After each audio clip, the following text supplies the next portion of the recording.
अस्सलाम वालेकुम। हज़रत मूसा अलैहिस्सलाम के गुनाह के बारे में बताएंगे। सूरह अल-कसस आयत नंबर 14। औज़ु बिल्लाहि मिनश शैतानिर रजीम। बिस्मिल्लाहिर रहमानिर रहीम। कुरान को जानने के लिए मेरे चैनल को सब्सक्राइब करें। और जब मूसा अलैहिस्सलाम जवानी को पहुँचे और भरपूर जवान हो गए तो हमने इनको हिकमत और इल्म अनायत किया और हम नेकूकारों को ऐसा ही बदला दिया करते हैं। सूरह अल-कसस आयत नंबर 15। और वो ऐसे वक्त शहर में दाखिल हुए कि वहाँ के बाशिंदे बेखबर हो रहे थे तो देखा कि वहाँ दो शख्स लड़ रहे हैं। एक तो मूसा अलैहिस्सलाम की कौम का है और दूसरा इनके दुश्मनों में से। तो जो शख्स इनकी कौम में से था उसने दूसरे शख्स के मुकाबले में जो मूसा अलैहिस्सलाम के दुश्मनों में से था मूसा से मदद तलब की। तो उन्होंने उसको मुक्का मारा और उसका काम तमाम कर दिया।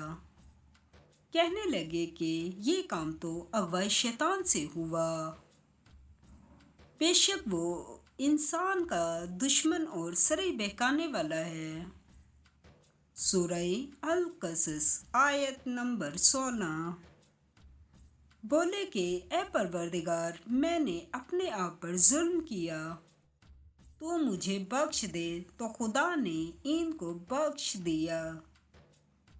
बेशक वो बख्शने वाला मेहरबान है। सूरह अल-कसस आयत नंबर 17।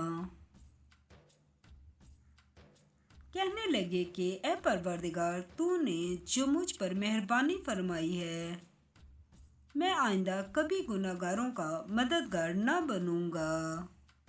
सूरह अल-कसस आयत नंबर 18।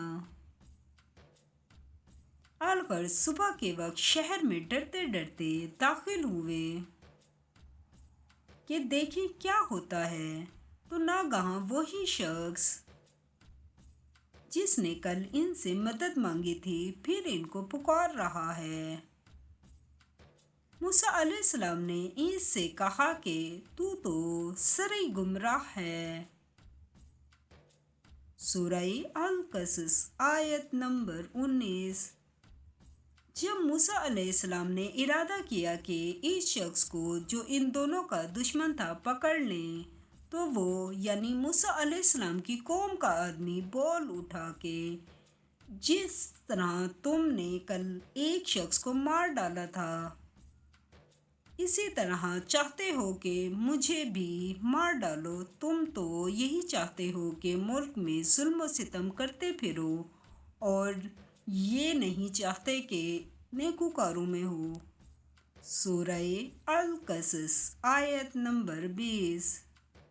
और एक शख्स शहर की परली तरफ से दौड़ता हुआ आया और बोला कि मूसा अलैहिस्सलाम शहर के रईस तुम्हारे बारे में सलाहें करते हैं कि तुमको मार डाले, सो तुम यहाँ से निकल जाओ, मैं तुम्हारा खैरख्वाह हूँ। सूरह अल-कसस आयत नंबर 21। मूसा अलैहिस्सलाम वहाँ से डरते डरते निकल खड़े हुए कि देखें क्या होता है और दुआ करने लगे कि ए परवरदिगार, मुझे जालिम लोगों से निजात दे।